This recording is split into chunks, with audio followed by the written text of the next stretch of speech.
ਹੁਣ ਦੇਖੋ ਨੈਕਸਟ ਹੈ ਨਿਊਟਰਲ ਮੀਡੀਅਮ। ਨਿਊਟਰਲ ਮੀਡੀਅਮ ਦੇ ਵਿੱਚ ਆਪਾਂ ਇਕੁਇਵਲੈਂਟ weight ਕਿਵੇਂ ਫਾਈਂਡ ਆਊਟ ਕਰਾਂਗੇ? ਤਾਂ ਨਿਊਟਰਲ ਮੀਡੀਅਮ ਦੇ ਵਿੱਚ ਮੈਂਗਨੀਜ਼ ਜੋ ਹੈ ਉਹ +7 ਤੋਂ +4 ਚ ਜਾ ਰਿਹਾ ਹੈ। KMnO4 ਨੂੰ ਵਾਟਰ ਚ ਰੱਖੋ, ਮੈਂਗਨੀਜ਼ ਆਕਸਾਈਡ ਐਂਡ KOH ਜਿਹੜਾ ਹੈਗਾ ਉਹ ਰਿਲੀਜ਼ ਹੋਏਗਾ।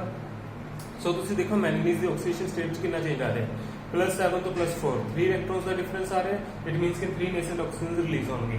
ਸੋ ਇਕੁਇਵਲੈਂਟ weight ਇਸ ਟਾਈਮ ਕਿੰਨਾ ਆ ਜਾਏਗਾ ਆਪਣੇ ਕੋਲੇ 158 ਡਿਵਾਈਡ ਬਾਈ 3, ਠੀਕ ਹੈ, ਜਿੰਨਾ ਵੀ ਆਏਗਾ ਇਹ ਆ ਜਾਏਗਾ ਆਪਣੇ ਕੋਲੇ 52.67, ਠੀਕ ਹੈ। ਤਾਂ ਇਸ ਤਰੀਕੇ ਨਾਲ ਆਪਾਂ ਇਕੁਇਵਲੈਂਟ weight ਜੋ ਹੈ KMnO4 ਦਾ ਕੈਲਕੂਲੇਟ ਕਰ ਸਕਦੇ ਹਾਂ ਬੇਸਿਕ ਮੀਡੀਅਮ ਚ, ਨਿਊਟਰਲ ਮੀਡੀਅਮ ਚ ਐਂਡ ਐਸਿਡਿਕ ਮੀਡੀਅਮ ਚ, ਠੀਕ ਹੈ।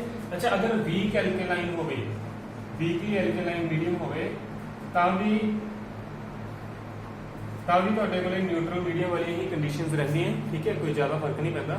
ਤਾਂ ਵੀਕਲੀ ਐਲਕੇਲਾਈਨ ਤੇ ਨਿਊਟਰਲ ਇੱਕ ਗੱਲ ਇਹ ਹੈ, ਸਟਰੋਂਗਲੀ ਐਲਕੇਲਾਈਨ ਇੱਕ ਅਲੱਗ ਮਤਲਬ ਕਨਸੈਪਟ ਹੈ ਤੇ ਐਸਿਡਿਕ ਮੀਡੀਅਮ ਦੇ ਵਿੱਚ ਅਲੱਗ ਹੈ, ਠੀਕ ਹੈ। ਸੋ ਇਸ ਤਰੀਕੇ ਨਾਲ ਆਪਾਂ ਅਲੱਗ-ਅਲੱਗ ਮੀਡੀਅਮਸ ਦੇ ਵਿੱਚ ਅਲੱਗ-ਅਲੱਗ ਮਤਲਬ ਇਕੁਇਵਲੈਂਟ weight ਅਗਰ ਆਪਾਂ ਦੇਖੀਏ ਤਾਂ ਡਿਫਰੈਂਟ ਹੀ ਆ ਰਿਹਾ ਹੈ ਨਾ ਹਰ ਇੱਕ ਮੀਡੀਅਮ ਦੇ ਵਿੱਚ।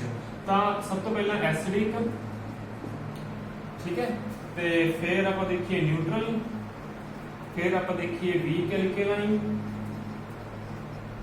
ਤੇ ਸਭ ਤੋਂ ਲਾਸਟ ਤੇ ਆਏਗਾ ਬੇਸਿਕ, ਹੈ ਨਾ। ਤਾਂ ਐਸਿਡਿਕ ਦੇ ਵਿੱਚ ਕਿੰਨੇ ਤੇ ਡਿਵਾਈਡ ਕਰਦੇ ਆ ਆਪਾਂ 5 ਤੇ, ਠੀਕ ਹੈ, 158 ਨੂੰ। ਨਿਊਟਰਲ ਤੇ ਐਲਕੇਲਾਈਨ ਚ ਆਪਾਂ ਕਿੰਨੇ ਤੇ ਡਿਵਾਈਡ ਕਰਦੇ ਆ 3 ਤੇ। ਬੇਸਿਕ ਦੇ ਵਿੱਚ ਆਪਾਂ ਕਿੰਨੇ ਤੇ ਡਿਵਾਈਡ ਕਰਨਾ 1 ਤੇ। ਸੋ ਬੜਾ ਈਜ਼ੀ ਹੈ ਯਾਦ ਰੱਖਣਾ 1 3 5, ਠੀਕ ਹੈ। ਬੇਸਿਕ, ਨਿਊਟਰਲ, ਐਸਿਡਿਕ, ਠੀਕ ਹੈ। ਦਿਸ इज बेसिक मींस कि स्ट्रांगली एल्केलाइन मीडियम, ठीक है। अलग अलग अपने को मीडियम्स है, अलग अलग अपने को इक्विवेलेंट वेट्स अपने को आएंगे, ठीक है। हाँ जी, नेक्स्ट एक बहुत ही इंपॉर्टेंट क्वेश्चन है कि ईएमएफ वैल्यू जो मैंगनीज दी है that is much more positive as compare to chromium, ठीक है। तो यही क्वेश्चन है why EMF value of manganese is higher means कि more positive as compare to chromium, ठीक है। तो हम आप देखना आप ये चीज देख रहे हैं कि ईएमएफ वैल्यू अगर पॉजिटिव होवे तो की होता है। आप ये चीज पढ़ी हुई है सारी कि अगर ई नॉट वैल्यू पॉजिटिव होवे it means the substance is good oxidising agent, है ना। जिसकी जिन्नी ज्यादा पॉजिटिव होती है वो उन्ना ही ज्यादा स्ट्रॉन्ग ऑक्सीडाइजिंग एजेंट होता है। इलेक्ट्रोकेमिस्ट्री च अपने कितना सी ईएमएफ अगर पॉजिटिव है it means it is a strong oxidising agent. तो स्ट्रॉन्ग ऑक्सीडाइजिंग एजेंट केड़ा होता है which oxidise others and reduce itself, है ना। तो जो दूसरे को ऑक्सीडाइज करे तो खुद रिड्यूस हो जाए। इसका मतलब क्या है, इस क्वेश्चन का बेसिकली मतलब ये है कि जो मैंगनीज है, मैंगनीज जो है वो खुद ਨੂੰ रिड्यूस करना चाहता है तो क्रोमियम जो है वो खुद ਨੂੰ रिड्यूस नहीं करता, ठीक है। बेसिकली मतलब यही है मैंगनीज की जो ईएमएफ वैल्यू मोर पॉजिटिव है कह रहे हैं तो मोर पॉजिटिव का मतलब मैंगनीज की होगी रिडक्शन, ठीक है।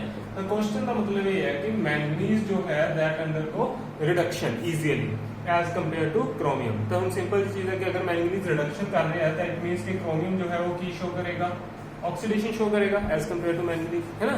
तो हम अपना क्वेश्चन यही है कि जो मैंगनीज है वो इस केस ਦੇ ਵਿੱਚ रिडक्शन शो करता है एज कंपेयर टू क्रोमियम, ठीक है।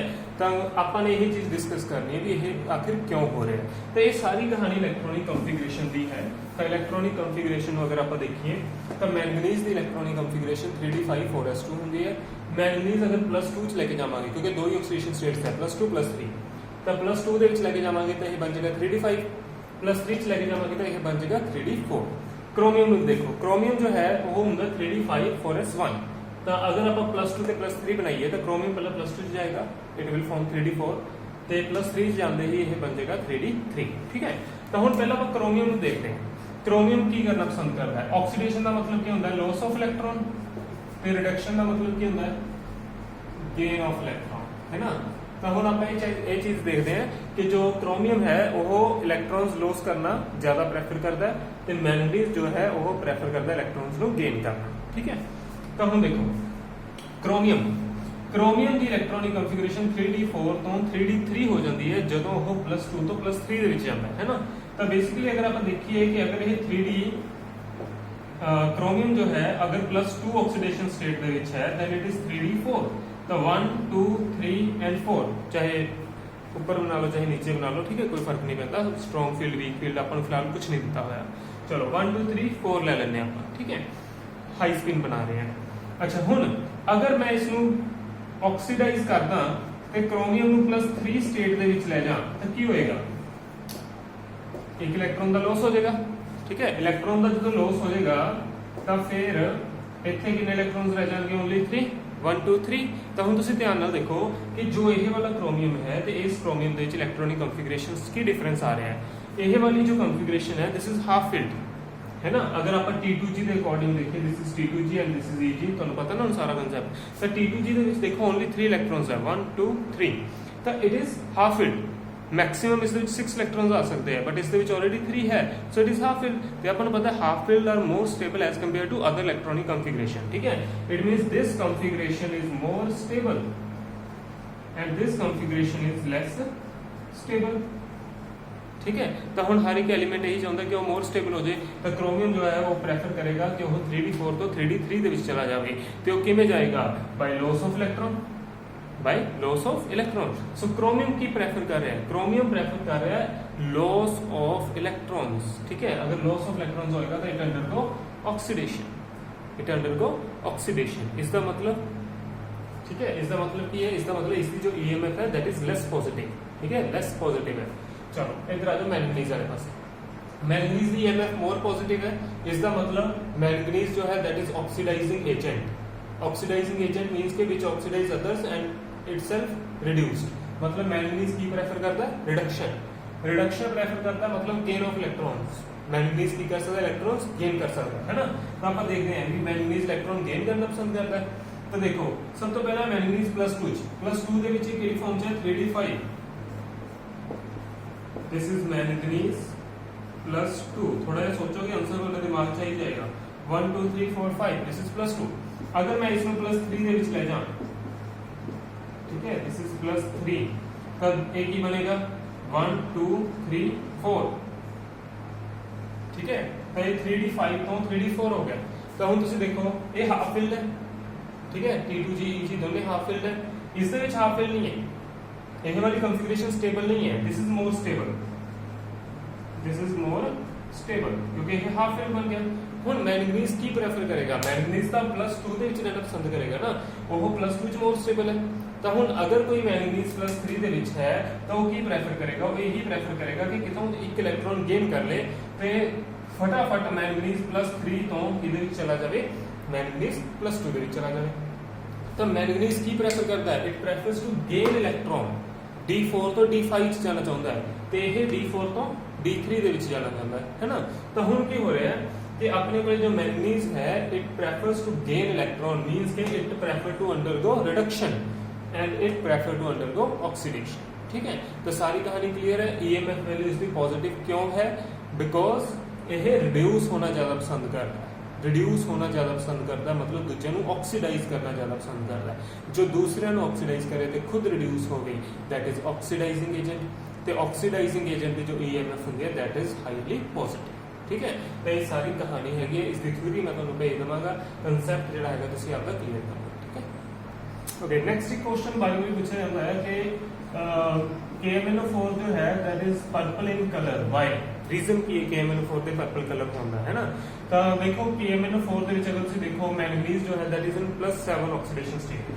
ਤੇ ਅਗਰ ਮੈਂ मैंगनीज ਦੀ ਇਲੈਕਟ੍ਰੋਨਿਕ ਕਨਫੀਗਰੇਸ਼ਨ ਲਿਖਾਂ ਇਟ ਇਜ਼ 3d5 ਤੇ ਅਗਰ +7 ਦੇ ਵਿੱਚ ਲਿਖਾਂ ਦੈਨ ਇਟ ਇਜ਼ 3d0 है ना। तो अगर 3d0 है तो फिर इसका कलर पर्पल क्यों है, नॉर्मली अपना रीजन की होता है कि कोई भी सब्सटेंस जो कलर्ड है क्यों, it has D transition. But manganese को डी ट्रांजिशन हो ही नहीं सकती बिकॉज डी इलेक्ट्रॉन्स ही नहीं है ना। तो डी इलेक्ट्रॉन्स ही नहीं है तो उसको जंप कौन करेगा, तो डी ट्रांजिशन तो इससे पॉसिबल ही नहीं है। Then why it is colour, वो भी इन अ डार्क कलर। ठीक है, डार्क वायलेट सॉलिड है, अगर सॉल्यूशंस देखेंगे तो पर्पल कलर का आता है। Then why it is colourful, ठीक है, इतना ज्यादा कलर क्यों है, तो कलर के जो कंसैप्ट है वो सिर्फ डी ट्रांजिशन नहीं होता, और भी कई कंसैप्ट होंगे हैं। तो यह जो है कलर्ड है due to charge transfer, charge transfer है ligand to metal, this is LMCT, ligand to metal charge transfer. ठीक है, ligand to metal charge transfer. तो KMnO4 जो है इसके ऑक्सीजन जो है that act as a ligand, तो जो मैंगनीज है that act as a metal. तो लीगेंड की करता है, लीगेंड इलेक्ट्रॉन्स डोनेट करता है टू द मेटल, ठीक है। तो लीगेंड जो है आपके इलेक्ट्रॉन्स ट्रांसफर कर रहे हैं, इलेक्ट्रॉन ट्रांसफर कर रहा है, इलेक्ट्रॉन ਦੇ ਉੱਤੇ ਚਾਰਜ ਹੁੰਦਾ ਹੈ ਨੈਗੇਟਿਵ, ਸੋ ਲੀਗेंड ਆਪਦਾ ਚਾਰਜ ਟ੍ਰਾਂਸਫਰ ਕਰ ਰਿਹਾ ਹੈ ਟੂ ਦਾ ਮੈਟਲ। ਤਾਂ ਇਸ ਚੀਜ਼ ਨਾਲ ਵੀ ਕਲਰ ਆਉਂਦਾ ਹੈ, ਇਲੈਕਟ੍ਰॉन्स ਦੀ मूवमेंट ਨਾਲ ਹੀ ਕਲਰ ਆਉਂਦਾ ਹੈ ਨਾ ਟ੍ਰਾਂਸਫਰ ਨਾਲ ਹੀ ਕਲਰ ਆਉਂਦਾ ਹੈ। ਤਾਂ ਉਸੇ ਤਰ੍ਹਾਂ ਦਾ ਹੀ ਕਨਸੈਪਟ ਹੈ ਕਿ ਜਦੋਂ ਚਾਰਜ ਟ੍ਰਾਂਸਫਰ ਹੁੰਦਾ, ਇਲੈਕਟ੍ਰॉन ਟ੍ਰਾਂਸਫਰ ਹੁੰਦਾ ਤਾਂ ਉਦੋਂ ਵੀ ਕਲਰ ਆਉਂਦਾ ਹੈ। ਤਾਂ ਲੀਗेंड ਟੂ ਮੈਟਲ ਬੜਾ ਸ਼ਾਈਨਿੰਗ, ਬੜਾ ਵਧੀਆ ਕਲਰ ਆਉਂਦਾ ਹੈ, ਠੀਕ ਹੈ। LMCT ਸਿੰਪਲ ਫਾਰਮ ਦੇ ਵਿੱਚ ਤੁਸੀਂ ਲਿਖ ਸਕਦੇ ਹੋ ਕਿ ਜੋ KMnO4 ਹੈ that is color due to LMCT। Same ਤੁਸੀਂ ਚੈੱਕ ਕਰਨਾ ਹੈ ਪੋਟਾਸ਼ੀਅਮ ਡਾਈਕ੍ਰੋਮੇਟ ਦਾ why it is colored, ਠੀਕ ਹੈ, ਇਸ ਦਾ ਕਲਰ ਕਿਉਂ ਆਉਂਦਾ ਹੈ, ਇਹ ਵੀ ਸੇਮ ਚੈੱਕ ਕਰਨਾ ਤੁਸੀਂ। चेक करो भी डी ट्रांजिशन पॉसिबल है कि नहीं है, अगर नहीं है तो फिर इसका कलर क्यों है।